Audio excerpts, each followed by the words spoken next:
X-Men. Get it!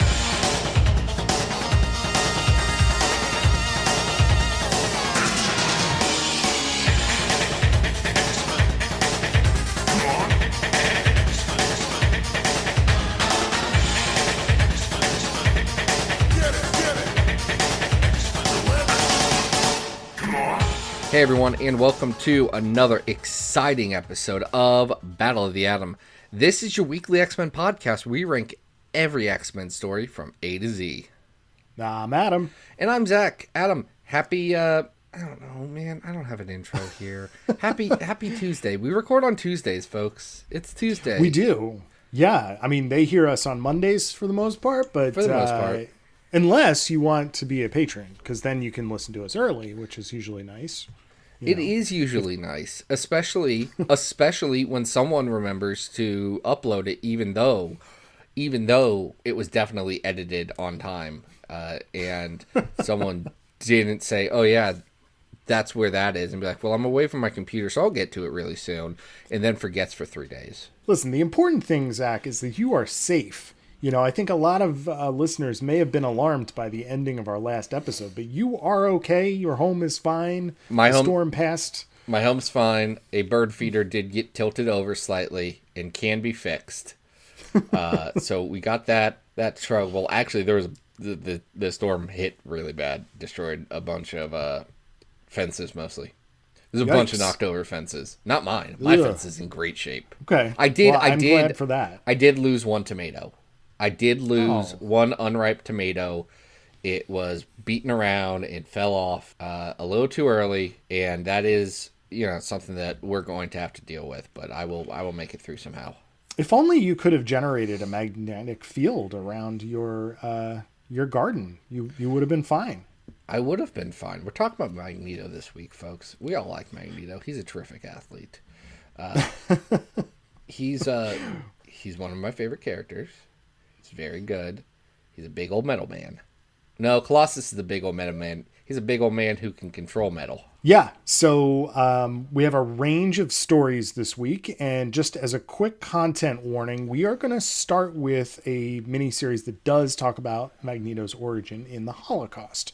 So if that's not your cup of tea and you would like to fast forward to stories 2 and 3 this week, not a problem. Who requested this particular story, Zach? Yeah, this was requested by Patreon supporter Bobby Vinu.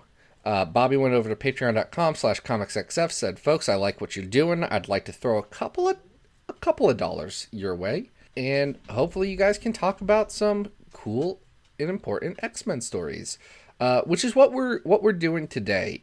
We are leading off with a comic that is not a easy one to talk about. In fact, it is one that likely was not going to get added to this list without a request because the subject matter is pretty tough. It's X-Men Magneto Testament from 2008, written by Greg Pak with art by Carmine Di Giandomenico. Yeah, and we also have colors by Matt Hollingsworth here, right? Right. Which is important to note because the color schemes and the way that the color starts is very vibrant and goes to something much more sapped out as the story goes on, I think is really important to the storytelling. So why don't we start with just the basics of what kind of a story Greg Pak is out to tell here? This was clearly a project that was one of deep historical fascination for Greg. If you read this in trade paperback form, there is a considerable amount of information about the research that he went into to make this project. But this is supposed to be the definitive story of, we're now learning that this is 2008, but this is the first time we're learning that that Magneto's birth name is Max. And we're starting with a story about Max's family, as the Nazis come to power, and then all the way through to his time at Auschwitz and his eventual escape with his eventual first wife, Magda. So it's a very intense story. There is no way around that in the way that Greg is telling this story. Yeah, so let's lay out just a couple of key things, key discussion points about this story, especially from a background. On one side, this is a comic created by two non-Jewish creators about the Holocaust. This is coming from the perspective of, research, and no one can really argue that Greg Pak put a lot of effort and understood, some of the weight behind being the one to tell these stories, and wanted to make sure that he was not being light about this subject matter. He was not being flippant about the job that he was given. And the other hand is that Marvel fairly intentionally made this book to be taught. There are, especially if you look at the trade paperback collection of this, there are like teaching questions and how do you execute this book in a learning setting in schools, which is something I've seen people do. I've talked to people who have taught this book. So there was a commercial aspect to this as well, more so than a normal comic. It's in that light, it's interesting to look at this because it's hard to say that Greg Pak and Carmine Di Gianmarco did a poor job at this. They tell a emotionally resonant story, a hard story to read, and an important story to remember given all of the bigotry and hate and anti-Semitism especially that's going on in today's world, where there are people coming to power in scary ways. Well, it's interesting that, I don't mean to interrupt you, but, Greg Pak even mentions, I think in the very first issues afterward, that, he's concerned in 2008 about Holocaust deniers, and it is really terrifying to still be in 2022 and see, if we want to get honest, some true signals of potential fascism within this country. And seeing history, go in places that are discriminating against people in the same fashion as what's being told here. To your point and what you brought up earlier, the question of Greg and Carmine telling this story is an interesting one, especially from a commercial standpoint, because is this Greg and Carmine's story to tell? Is a big part of the conversation about this particular miniseries, because there's no question that the research is done. I don't think there's any question that it's historically accurate.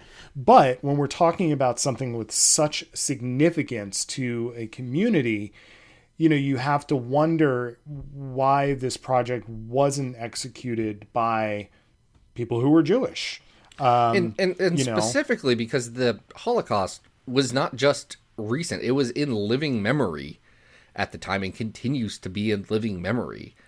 And not just someone's grandparents, the people who were there are still breathing today. It's and even more so in 2008. It's an odd oversight, and potentially it's just because, hey, how many comics? You know what? No, I want to cut that part. I don't want to give any backdoor excuses or anything like that. It is a choice that was made, and it colors this book in an interesting way.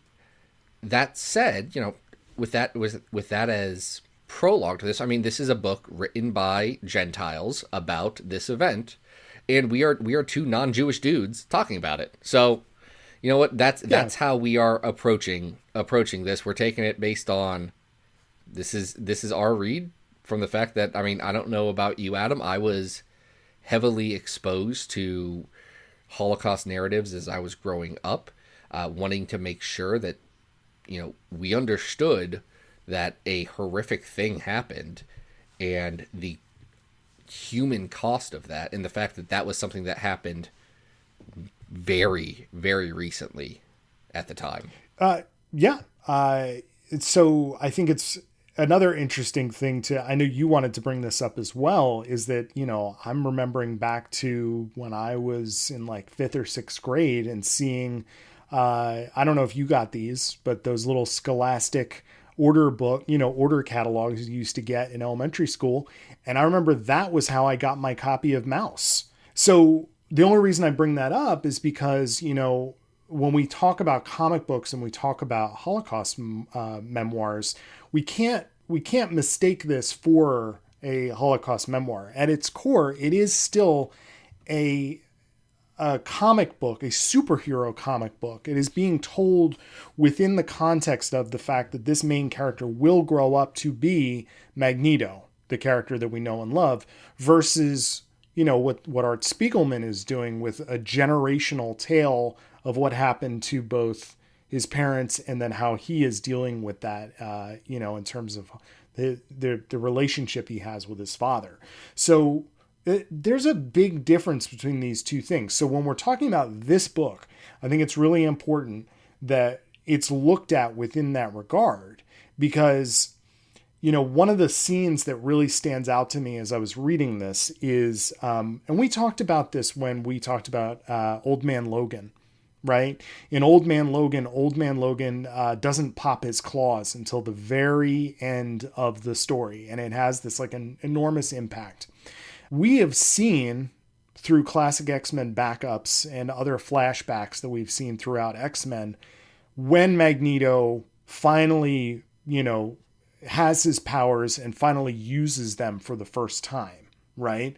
We know, or at least we have a general idea, that it doesn't happen in this time period while he is, you know, at Auschwitz. However, the story presents several different times, and the narrations guides you to it as well, that you are almost anticipating that he is going to, right? There's a very, very difficult scene where Max's parent, all their family is lined up and basically shot. But we see in the one panel that Carmine freezes the bullets as they're going towards the family. And you have this idea as a superhero comic reader that maybe this is the moment. And what the story does, which I do think is pretty clever, is use that and subvert it and say, no, we are not going to use magic in this story. We're not going to use mutant powers, even all through the end. You know, there seem to be several places specifically where you could anticipate him, you know, becoming the mutant that we know. And that simply does not happen. He is allowed to be a human without the powers and be subject to history. And that I think is a strength of the book. I think it's very important that Pak frames this around, this is a human story. You know, this is a story that if you scrubbed off the words X-Men Magneto from the cover, like it would stand on its own. And that is an important testament to this story and to the work that was put into it.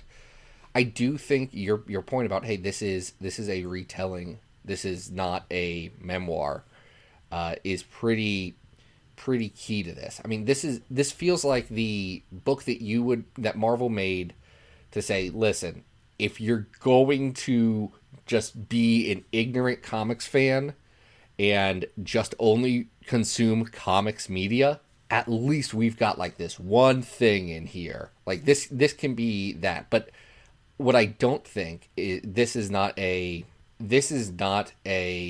substitute for firsthand accounts. This is not a substitute for, you know, true memoirs from the people who were there. If this is used as an entryway to understand some of the horrors that were inflicted, then it has done its job at that.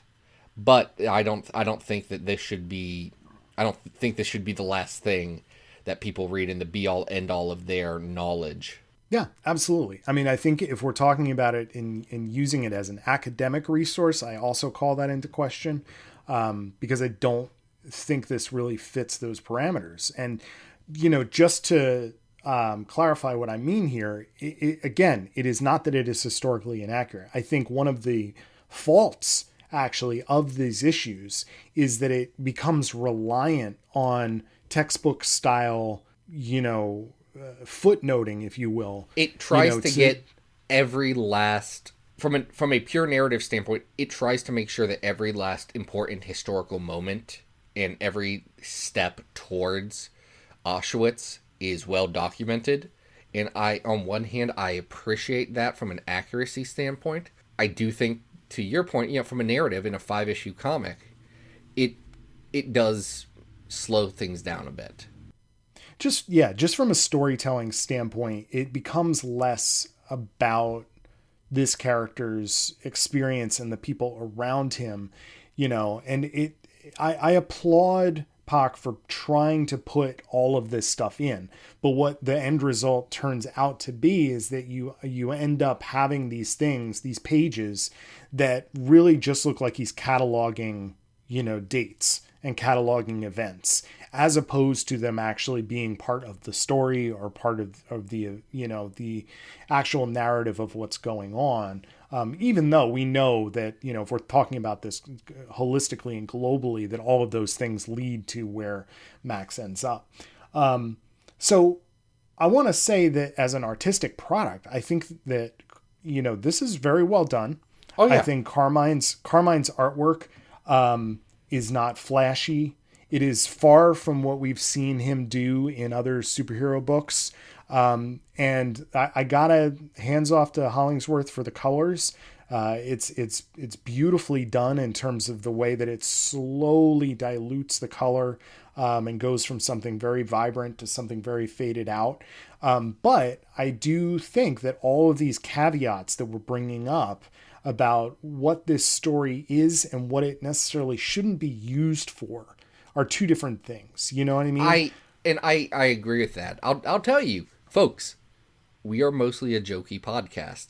It is very hard for us to say, yes, is X-Men Magneto Testament the big story about Magneto dealing with the Holocaust and just telling it completely straight? Is that better or worse than what if Wolverine was Lord of the Vampires? Like that this does break our show. I want to be very clear. This absolutely breaks what we do.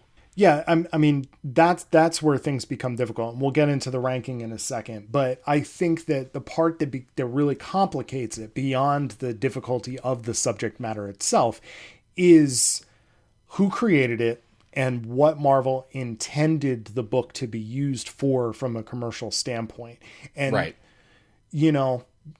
I think we've tread over everything. So I think where we go next is kind of a difficult thing to do, but I want to treat this as the art object that it is, and see if we can fit it in here, because as we do every week, we have a big old list. We do. We have a list where we are ranking all the X-Men stories. We have 660 stories on the list today, with House of X Powers of 10 being the best story on the list. The 100th best story on the list being Uncanny X-Men 314 Early Frost. The 200th best is Arms of the Octopus. The 300th best is I, Magneto, from Uncanny 148 to 150. The 400th best is the New Mutants Annual number 3 with the Impossible Man. Number 500 is the All New X-Men arc where they go to Paris. And number 600 is Onslaught. The Draco's at the bottom. Adam, if we're treating this as an art object, this is a very good art object. It is. This is a very well-told story. It has some qualms. And, I mean, folks, if you're like, why aren't they recapping the issue more? Because what happens. It's unfortunately a very common story. It's a narrative that an entire race of people had to deal with and has been looked at as it's what happens is what you think happens, and you're sitting there knowing that this is horrific, and it is keeping it at the forefront of your mind that this is something that should never happen again, and we need to be alert and aware of the signs of things happening. Yeah. In that, keeping that in mind, I think I would probably put it in the top 200. I would likely put it in there. I'm looking at this because I think as a story, it really does work. It does. It's very compelling. It has a depth of emotion to it that very few other X-Men works have. Mm-hmm. I'm going to say like something that is oddly similar in terms of like taking things seriously is Marvel's number 2, which is at 54 right now. Oh yeah. Mm-hmm. I do think this is a more effectively told story than Marvel's 2, which is bigotry is bad, but kind of in a generic sense. I think artistically, Marvel's 2 definitely is probably the better comic book. But I think as a story, you're probably right. That this probably does a better job in terms of its writing and the way that it's put together. But I think that I wouldn't necessarily go into the top 50. I'm looking at the all new X-Men 1-5, Bendis, Immonen. And I just think, we are at the end of the day. I know what this is, but we are still talking about it from the perspective of being a superhero. It's in that world. No matter how far we want to, try and take it out of there, it's being published by Marvel Comics, and it is that thing. It's being connected to this villain. So I truly understand Magneto, and I understand why this comic exists. This is odd that Marvel Comics published a straightforward canon in-universe Holocaust story. That is an odd dichotomy that I do not know how to fully process. Yeah. So at 53, we have New X-Men 127, which is the Zorn issue, I believe. Is that correct? Yes, these are on pretty similar footing. Right above that is Chamber, the Brian K. Vaughan series. Mm-hmm. I think this is better than Chamber, but I would argue that the end of X-Men Legacy for We Are Many, where Legion deals with and comes to accept his mental illness and take agency for himself in a big superhero story, might be better for the context of this list. I agree. So we are going to slot this in at 52, keeping in mind that this is a very difficult book to talk about and to put in the context of our show. So I hope that we did an okay job. The rest of the stories we're talking about today are much more superhero-y. Yeah, folks, if you want to read more, read a actual memoir like Night, or if you are really into comics and you haven't read Mouse, go read Mouse. Absolutely. You should. Yeah. I mean, that's just comics history right there. So definitely something I would recommend you checking out, but keep all the things that we were talking about as part of that conversation in your mind as you're reading. So pretty cool. Okay, Adam, are we going to do an about face and now be a silly happy podcast for a little bit longer while we talk about Magneto? Which I'll just say, leading off with that story and then going into goofy Magneto stories, it is hurting my brain a little bit. Listen, that is one of the wild things about Magneto, is that he is many things. He is both this character who's been positioned as someone who lived through actual history. He's also this very silly Silver Age villain who we will talk about later in the show, or even in the second part of the show. And he's also this extremely dynamic character that continues to be awesome to the present day, in books like X-Men Red. Yeah, Magneto rules. The other two stories we have today may not be as much Magneto ruling as possible, though the first one we're going to talk about is about Magneto trying to rule something.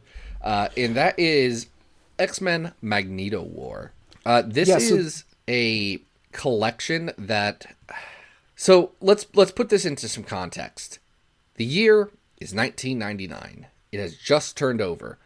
Joe Kelly and Steve Siegel are not writing X-Men anymore. They had a short tenure, and they did some stuff, and they put some cards back on the table and said, we're out. So Marvel calls up their friends, and they say, listen, Alan Davis, Fabian Nicieza, buds, can you pinch hit for us for a little bit? Can you do a few months?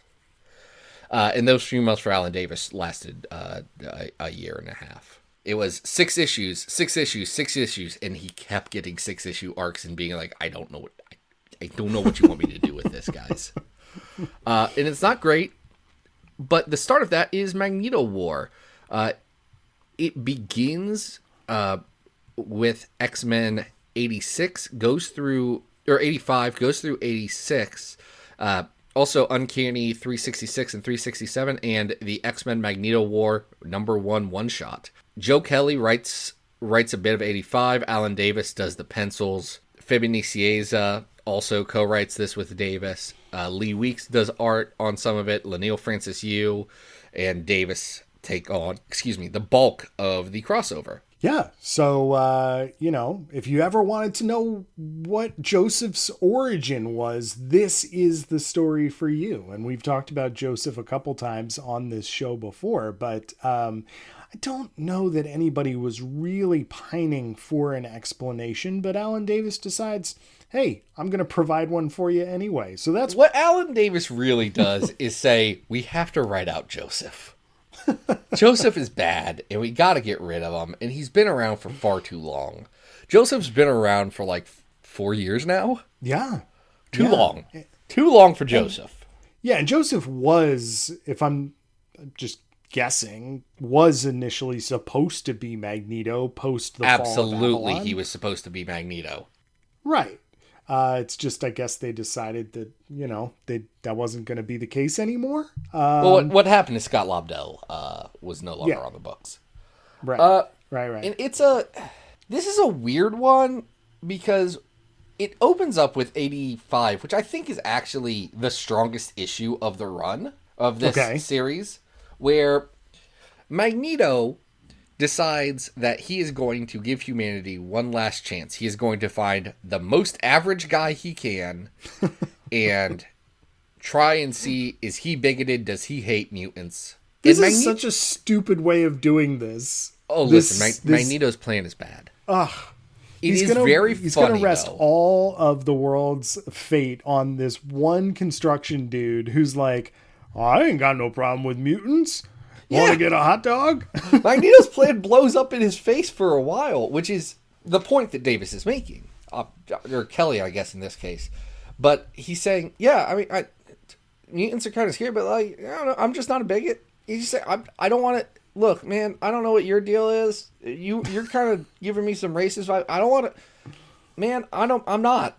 I don't want to talk about this. Can you leave me alone? And Magneto then scares him to death, and he's like, "You're insane," because he tried to kill him. He is not yelling racial slurs at Magneto when Magneto says, "Oh, look, he's racist." Right. No, he's mad because Magneto's throwing cars at him, and he's like, "What are you doing?" At the same time, he baits him into saying something like vague about killing mutants, I guess. No, he says killing Magneto, which is fair because Magneto in the late 90s is trying to kill him right now. It has done some truly terrible stuff in the 90s. Absolutely. It's a dumb plan because it's like flipping a coin, and then it only becomes dumber because the whole thing about this is that Magneto is going to turn off the world's Magnetosphere. That's a real thing. That's what Magneto's named after. I know. But he's going to just want to be clear. He's going to turn off the world's Magnetosphere. I like it. It sounds fun. From his Arctic base that we learned about back in X-Men Unlimited, #1, right? And his robot, Ferris... Yes. Is not Bueller, is going to go to the UN and make a proposal, an offer they just can't refuse. So on the one hand, the story is about Magneto saying he's going to kill all of humanity based on this conversation he has with this dude. However, it's really not about that at all. It turns out he just wants to move. Yeah, Magneto wants his own island, which... He already had the octopus one, but that was far too small. Yeah. Far too small. That's a summering island, really. He wants a land where he can rule, and... You know, it's interesting because you could frame it as a proto-Krakoa kind of thing, of like a mutant nation. But it's not that. Like, guys, read any of the Genosha stuff. That's not what it was. It was Magneto's evil country. Yeah. He wants to rule the land of Genosha. Now... That reveal is basically on like the last 2 pages of this story. So the bulk of this story is unfortunately split between two things. One, our current X-Men lineup, who unfortunately is not the fun Joe Kelly lineup. It is this like classic X-Men lineup of, who is it? It's Storm, Wolverine, Rogue, Gambit, Kitty Pryde, Colossus, and Nightcrawler. Yep. No, yeah, great. And Marrow. Marrow's there. Oh, right. Okay. Marrow's hanging around. That's true. Gets some good screen time. They're basically fighting the Acolytes for like 4 or 5 issues here. 2 sets of Acolytes. There's the dumb Acolytes and there's the A-Team, right? And then the other side of it is Joseph learning his backstory. I was saying before we started listening, this is basically Alan Davis's Deadly Genesis because he introduces Astra. Yeah, Astra was the secret 6th member of Magneto's original Brotherhood of Evil Mutants, who leaves for mysterious circumstances that are never brought up, but she's very mad at Magneto. She has teleportation powers. She's Amelia Voigt, but Amelia's in this story also. Yeah, it's very dumb, and Astra is very Alan Davis. Like, Astra feels... She's vampy in this. Right? Like, why is she vampy? Very vampy, constantly using nonsense made-up words when she talks about things from outer space that really feel like an Excalibur script, right? And do not fit the tone of this story that Alan is telling here. And essentially, the backstory of Joseph is retconned to say that when Magneto fell from Avalon, she created this... He's not a clone. He's some nonsense word. He's a clone. He's not a clone, but he's a clone. But he was cloned to be more powerful than Magneto so he could kill Magneto as revenge for whatever Magneto did to Astra. And, never brought up again. Nope. And so the resolution of this story is that Joseph uses his superior Magneto powers to stop Magneto's anti-Magnetosphere powers. And then Joseph becomes one with the Magnetosphere and disappears forever. Did I get that right? Yes. Also, I forgot, Adam. Apparently, Astra does show up in Magneto Not a Hero 1-4. A story that I have completely forgotten about. Also, they say Astra appears in House of X number 5, but as one of the experts on House of X number 5, I don't think so. Maybe as a small body that maybe looks like somebody. No, because I may not have written the book on House of X number 5. I did edit the book. I did edit the book on House of X number 5. And I don't believe that's Astra. I think the Marvel Wiki is wrong. I'm looking up House of X number 5 because I'm mad about it now. Because I know what scene they're talking about. They're talking about when all the villains come at the end. It's the last scene, and it is they're all walking in, and Apocalypse does his handshake with the doves. Yeah. Yep. All right, now I'm curious. That issue's so good. That issue really is so good. House of X is so good. Hold on. House of X is so good. Hold on. It might be the best X-Men story. I don't know. It might be at the top of our list. Hold on a sec. I'm looking this up now because I want to see. Maybe it is revealed in Magneto Not a Hero, a Scotty Young Clay Mann book that I will never read again except for this podcast. Okay, I'm looking. There is a character who's standing near Dakin. Hold on. On what page? I'm on page 29. You gotta zoom in. So to the left of Wolverine's head, there is a character that does kind of look like Astra. Maybe. Right? I mean, like, maybe. Yeah. That could be Astra. That could be any random background character with a bun. Yeah, if you look at the pages where the characters are entering through the portal, she is definitely not there. Yeah, because Animex is. Animex from Battle of the Atom is there, which rules! She's riding a dinosaur! Right. So, take that for what it's worth. Nothing has ruled harder than when I got to that page. It was like, okay, random, Wildside, that's my Sinister, Lady Mastermind, Animex! Bring back Animex. Anyway, so that's Magneto War. That's Magneto War and a Magnetosphere. And okay, there's one other thing that happens in Magneto War that I want to address. Oh, it happens what's in that? X-Men Magneto War Volume 1, Number 1. Okay. And it's the worst thing, because what happens is all of the rogue acolytes, the bad ones, which include Fabian Cortez's team, like the Kleinstocks, Senyaka, Spore, Projector, Static, Barnacle, Remram. Mm-hmm. You know Remram, our favorite. Ram. That's Remram. Ram. Our favorite. Remram's a new guy. Remram is new. Oh, he dies off panel when Genosha falls, is what the Marvel Wiki says. No, he only really has one actual appearance, so it's fine. Anyway, Remram does, and all the bad acolytes, they do show up to Xavier's school, and they said, okay, so we don't trust and like Magneto anymore. Can we be good guys and live with you? And Professor X says, no, screw you guys. He's like, I built this school for the good, respectable mutants, not you hooligans. It's terrible, Charles. Well, but hold on. First of all, Rogue calls him out on his BS, right? But then Rogue immediately calls him out. She's like, I was a terrorist. Logan's killed 1 billion people. I do love the second part of that where he's like, no, but hold on.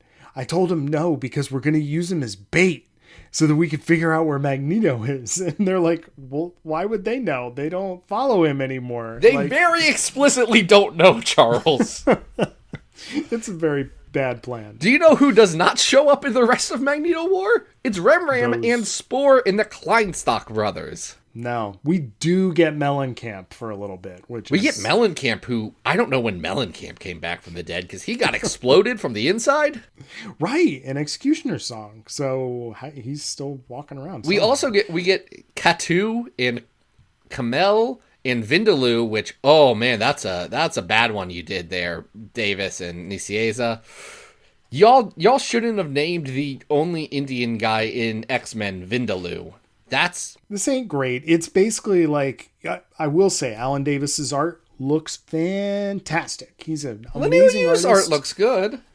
They both look good. He's doing a fine job. I think that Dan Green is a terrible match with Lee Weeks for inks because he kind of makes Lee Weeks look like JRJR. He does not make Lee Weeks look good. And Lee Weeks is an artist whose work I have enjoyed from time to time. Absolutely. So, this Senyaka came. Oh, great. not Senyaka. Do you want to know when? Mellencamp came back? Yeah. How did he come back? Oh, I don't know how he came back. He just is back in 1998's Heroes for Hire number 16. Oh, that's a crossover with the book Quicksilver, The Siege of Wundagore. That's when the Knights of Wundagore have to fight the Acolytes, and they team up with the Heroes for Hire to do that. You remember the Mountain of Wundagore? Like from the bad movie? Well, Quicksilver's in this briefly in a conversation with Joseph, and he mentions that. He mentions that he is one of the knights. Oh yeah, that's when Quicksilver went to Wundagore for his solo series to become one of the Knights of Wundagore. I've never read it. I will never read it because I have no time for the High Evolutionary. I have negative time for the High Evolutionary. That's really funny. I hate the High Evolutionary so much.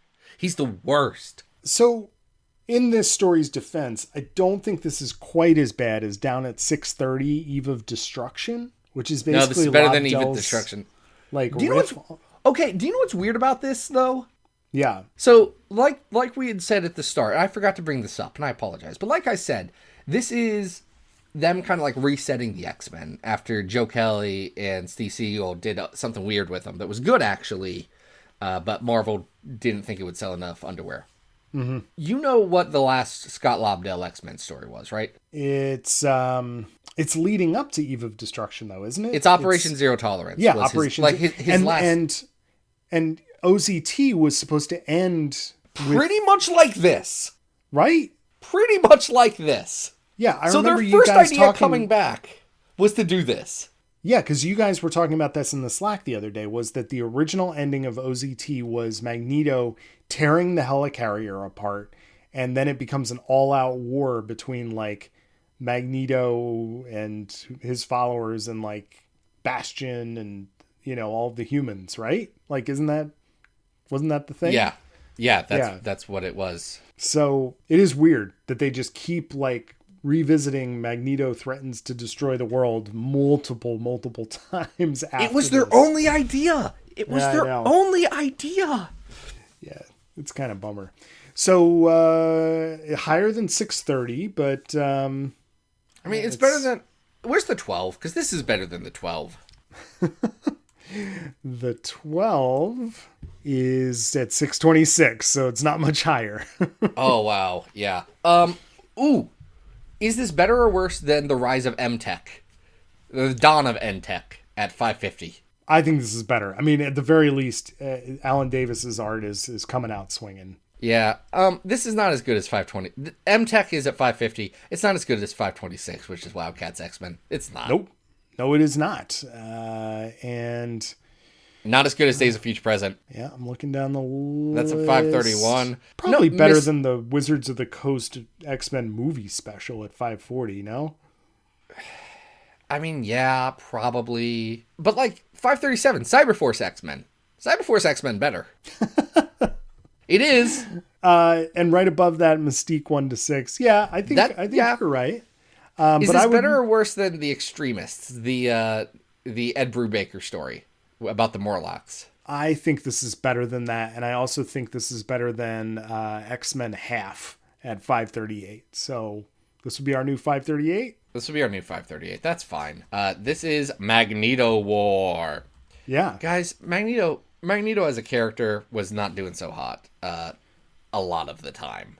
No, it's amazing how like nuanced he becomes under Claremont, and then like they just totally are like, no, we're gonna make him two-dimensional again. It doesn't make much sense. It makes much sense if you're John Byrne and you're like, everything should be back the way it was when I was a boy. When I was a boy. John Byrne, was a boy, all of the heroes were heroes and the women stayed silent in church. John Byrne's a bad man. Oh man. Every time I think about John Byrne, I think about the photo that I've seen of him in the chair that he sometimes I don't know if he does this all the time, but his con desk where his elevated con desk so he can look down look down on people. Yes. It's ridiculous. So no one can be taller than John Byrne at conventions. Oh my god. Jeez. Right, John Byrne, good artist, kind of crappy dude. Terrible person. Actually, there's no kinda about it. No, I mean, like, the dirty secret is that Terry Austin's a good inker. John Byrne's fine. John Byrne's good. Terry Austin makes a lot of people better. Yeah, he does. Right. Excellent inker. Okay, so Terry Austin did not ink this one. We went from super serious to kind of like middling to now we're going into super goofy territory. So we're on an emotional roller coaster here, folks. What are we talking about for our third story today? In an oddly important plot point to X-Men history, Adam, do you remember how Magneto was turned into a baby? Well, Magneto used to have a really fun hobby. He used to make mutants for fun. And one of those mutants backfired. Actually, I think most of them backfired, to be fair. The thing is that I remember watching X-Men, the movie 2000, and thinking, man, David Hayter, voice actor for Solid Snake, this is a script that has some flaws. Like, why is Magneto trying to turn everybody into mutants? And then you read Silver Age Magneto, or I guess this is technically early Bronze Age, but still, like 1974 Magneto, and you're like, oh, right. That's just what he did for a decade. That's how he gets his kicks. I'm going to make you into a mutant. I'm going to make you into a mutant. We're all going to be mutants. Yeah, it's like Oprah. So we have an interesting cast here. We've never talked about the Defenders before on this program. So, the non-team? Who are these Defenders? Because there's only 4 of them. Yeah, in this series, there's only 4. It's Doctor Strange, Hulk, Valkyrie, and Nighthawk. This is not the most classic Defenders lineup because Nighthawk isn't in the original Defenders, and Valkyrie, I think, joins soon after, but she's not in the very first lineup because you also have the Submariner normally and the Silver Surfer. Yeah, usually, I mean, it's a wild lineup. So the Defenders are already from page 1 just like a real wacky group, you know. Well, they're the non-team. You know that, right? That's how they were described. They were, here are the characters we have that don't fit. We tried Hulk on is- the Avengers. He doesn't work. Nighthawk is wearing this absolutely bonkers costume with a red cape. People don't know Nighthawk, do they? Well, we should probably explain that this Nighthawk does not look like the metal Nighthawk of 90s fame. You're thinking of Darkhawk. Darkhawk. One of the members of the Fraternity of Raptors from the Shi'ar Empire? Yes, this is not Darkhawk. This is Nighthawk. This is Squadron Supreme Nighthawk from the Squadron Supreme universe. He's Batman. He is. He's got his, like, you know, There we his go. riches, and he does have a jetpack and a cape, so we'll give him that. But I you know what I love is he has these little wings underneath his eyes. What a cool little design thing that is. Yeah, Nighthawk's bad. And this story is weird because what happens is Professor X teleports stuff, telepathics to the Defenders and says, "Y'all, I need your help with Magneto." And they're like, "What about the X-Men?" They're busy. They're off the planet. They're doing something else. What did they say they were doing? Because they're in a different book. Oh No! Do you know what do you know what they are busy with? They're in Marvel Team Up 23. So what is that? That's an Iceman story. They were just in New York. They were fighting Equinox. That's Terrence Sorensen. You know Equinox, right? Well, that was the secret mission from which even Professor Xavier cannot summon them back. So it must have been really important. Yeah, he sucks. I do love how they get the Hulk to join up this particular mission. And Hulk is like, "Oh, it is magician. What happened to the rest of your body?" Because it's just Doctor Strange's head. Hulk is peak dumb Hulk here. It's so much fun. He's not just quiet Hulk, he's dumb Hulk. Yes. But by the time we get to like page 4, we've had so much nonsense already, right? We've got a cosmic flame coming out of an urn. We've got Valkyrie talking about how she's not in her actual body. She's been that's just out what by Valkyrie somebody does. else. Yeah, that's Valkyrie. Right? We've got Nighthawk and his like secret benefactor on the phone who's going to get them some money. We get telepathic projections. Like, there is so much silliness in this. Like, I'm already giggling as I'm reading this. So they get to the cave. There's a cave. They get attacked by a monster who turns out to be projection. And then Wait, who can do illusions like that? Could it be Mastermind of the Brotherhood of Evil Mutants? Yep. So their lineup right now consists of the Blob, Unis, Mastermind, Lorelei, and they're led by Magneto. Lorelei, another mutant that Magneto created one time. Right. So Magneto imprisons them because he wants them to all witness the fall of all of the mankind, because Magneto has stumbled onto ancient gibberish in a cave and he's been able to create Alpha. The ultimate mutant. Yes. Alpha comes out of the oven and he's not done yet. It's like, sometimes if you're baking, like, you need to let it rest for a second before you cut in. You need to let it set. Alpha hasn't set yet. So he starts as the Hulk, and he's very dumb. He's like a big baby. And then over the course of issue 16, which, by the way, this is by Len Wein and Sal Buscema. Klaus Jensen does the inks. Great job. Glennis Wayne does the colors on this.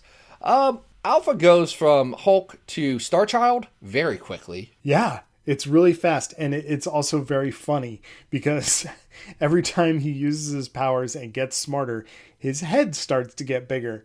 So it's sort of massive inflates. noggin. It's like several bowling balls in there. He's got a Jimmy Neutron situation going on.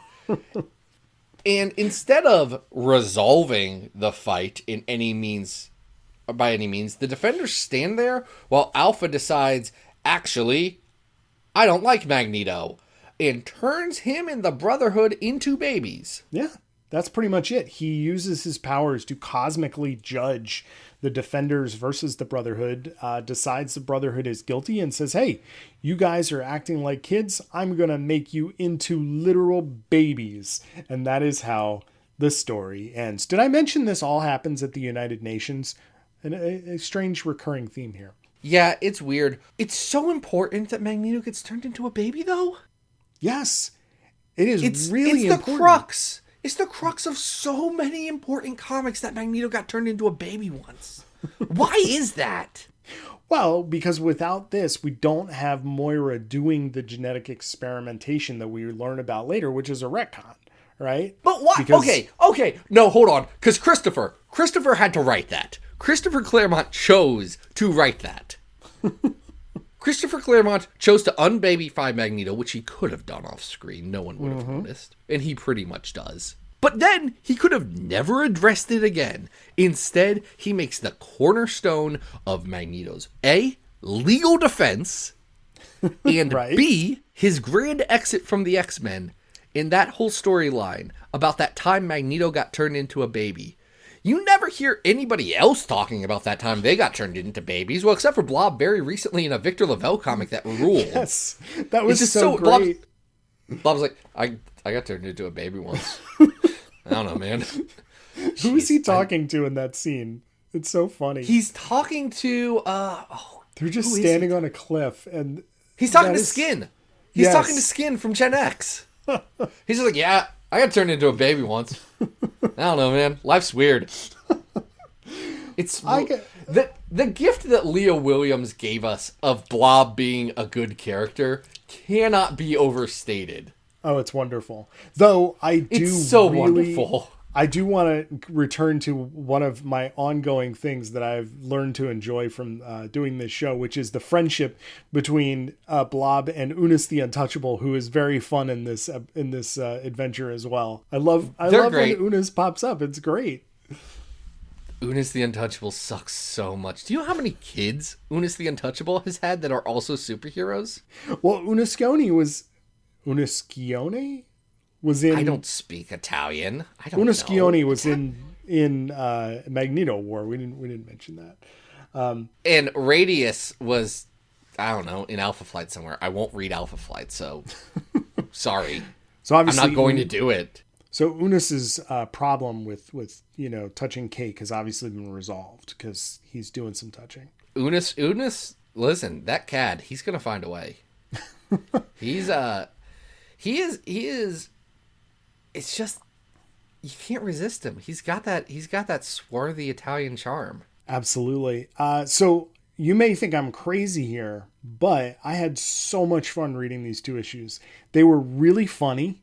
Like the Hulk speaking Hulk speak is hilarious. The level of sort of like Silver Age-esque shenanigans that happens in these two issues is just so silly. They launched the UN into the atmosphere. They make rock people out of the parking lot and have them attack the defenders. And then the whole baby thing at the end. I mean, it's so patently silly that I really enjoyed it. It is absolutely silly. Also, I think it's still bad. I still don't think it's good. I hold don't on. know. I think there's value here. Do you think this is better or worse than that time Professor X became the Juggernaut in What If Volume 2, number 13 at 473 on our list? Because I don't. No, I wasn't going to put it that high. It's Okay, just silly. good. I was concerned, Adam. No, but I think we are probably in the 500s, Like here's my defense of this. I had more fun reading this stupid little story where at the end they all get turned into babies more than when I read Magneto War. I just did. No, I think that's fair. I think that's fair. You're not seeing me go to bat for Magneto War. I did enjoy reading at 512 Deadpool, I Want You to Want Me better. Okay. Yeah.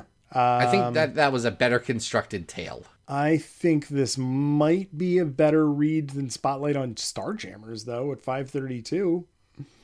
Yeah, I mean, like, is this better than Search for Cyclops at 514? I don't know. It might be. I mean, Search for Cyclops is a chore to get through, and this was just really silly and fun. What's Exiles 8 to 10? Is that That's the Coliseum one. Oh, yeah, this is better than that. Okay, then right below the Deadpool story. Then this is Great. 513 now. Good work, guys. My goodness. What a journey we have been on this episode.